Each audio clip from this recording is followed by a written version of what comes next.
Hello मेरी student, आज मैं बात करने वाला हूं प्रकाश के बारे में कि आखिर ये प्रकाश होता क्या। अंग्रेजी में इससे हम लाइट कहते हैं, लाइट।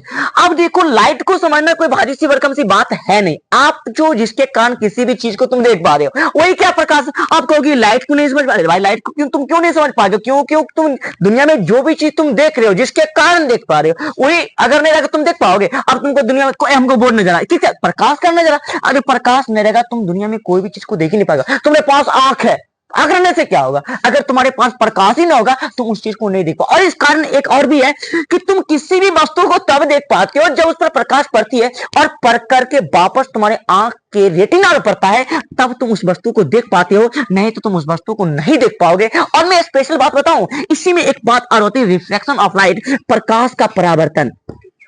अब देखो, प्रकाश का परावर्तन क्या होता है? प्रकाश का परावर्तन में सिंपल सी बात जानता हूं कि प्रकाश किसी वस्तु से टकरा कर लौटने को प्रकाश का परावर्तन कहते हैं। तुम क्या हुआ अगर कोई प्रकाश आई और टकरा करके लौट गई, मैंने किसी भी चीज को, आपने किसी चीज से क्या टकरा गया और टकरा करके वापस लौट। लेकिन ये पर होता है पर क्या कि प्रकाश जब किसी वस्तु से टकराती है तो उस पर डिपेंड करता है कि किस सतह पर टकराती है।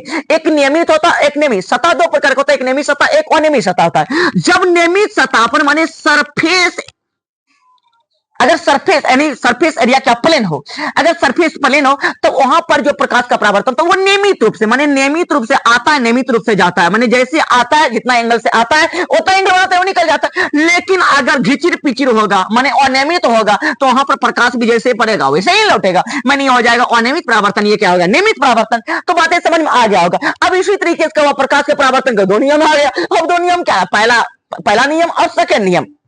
पहला नियम में क्या होता है कि देखो, पहला नियम में क्या आ गया कि ये क्या है? दर्पण है, ये आपको दिखाई दे रहा है, ये क्या दर्पण है, और दर्पण पर ये पड़ने वाली आपतित किरण है और ये परावर्तित किरण है। पर दर्पण पड़ने वाली किरण को आपतित किरण कहते हैं, जहां आप दर्पण पढ़ करके जाने वाली किरण को परावर्तित किरण कहते हैं। और ये जो लंब डाला गया इसको हम अभिलंब कहते हैं। ये क्या है? पहला नियम क्या है कि आपतित किरण परावर्तित किरण, तो आपतन बिंदु पर डाला गया विलंब, तीनों एक समतल में होते हैं। और दूसरा क्या होता है? आपतन कोण परावर्तन कोण के बराबर होता है। मैंने ये कोण और ये कोण दोनों क्या होता है? आपस में बराबर होते हैं। और ये क्या होता है कि ठीक है, तो मैंने पहला नियम क्या बताया? दो नियम होता है, पहला आपतित किरण, अपरावर्तित किरण तथा आपतन बिंदु पर डाला गया विलंब, तीनों एक समतल में होते हैं। और दूसरा क्या कि आपतन कोण या अपरावर्तन कोण दोनों क्या होता है? बराबर होता है। अब तुम कहोगे यही बात तो मुझे समझ में ना, अरे भाई इसको तो मैं ऐसे समझाऊंगा ताकि टेलर है मेरा, और दूसरा दिन पिक्चर इतना बढ़िया बताऊंगा कि भक्त समझ में आएगा। इसलिए मेरे यूट्यूब चैनल से जुड़े रहो और मेरा नाम है, अब आगे बताइए मैंने करेंगे, जाओ अब इतना तक पढ़ा होगा।